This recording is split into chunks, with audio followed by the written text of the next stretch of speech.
Terima kasih kepada semua yang hadir. Pandai-pandailah bawa diri, nak makan, nak duduk kat mana. Di kesempatan ini saya ingin mengucapkan selamat Hari Raya kepada semua dan maaf zahir batin. Saya ucapkan terima kasih kepada Datuk Kuasa Kerja dan juga kepada tetamu yang hadir pada hari ini. Hari ini nampaknya dapat kita bersama-sama dalam keadaan yang lebih selesa lah. Waktu petang ni, biasa kadang habis kita berbagi, tapi kita nak meraihkan ibu bapa bersama-sama keluarga kita ya. Jadi dapatlah bawa balik kerja tadi, dapat nampaknya boleh singgah bersama bawa anak masing-masing lah ini majlis untuk open house kita pada petang ini. Jadi nikmatilah hidangan yang ada, yang lemah itu pun masuk malam tadi dengan semua cerita. Syukuri nikmat Tuhan.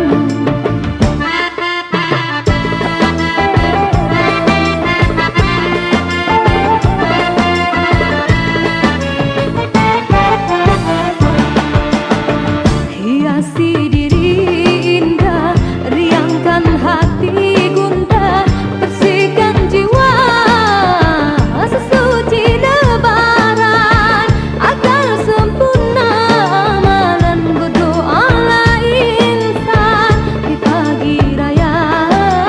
Moga-moga terampun dosa. Pohonlah ampun maaf kepada ibu bapa, sahabat sanak saudara, sama-sama kita gembira.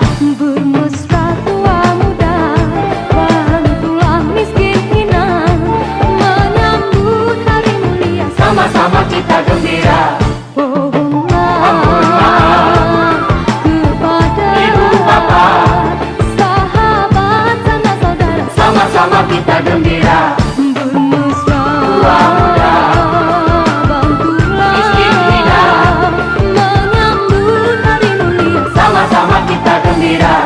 Pohonlah ampun maaf kepada ibu bapa, sahabat sanak saudara, sama-sama kita gembira. Bermesra tua muda, bantulah miskin hina, menyambut hari mulia, sama-sama kita gembira. Okey, pada murid-murid jangan lakukan sini di rumah ya. Okey. Okey, boleh. Boleh pula? Nampak. Okey. Lagi. YDP pula. YDP pula, YDP.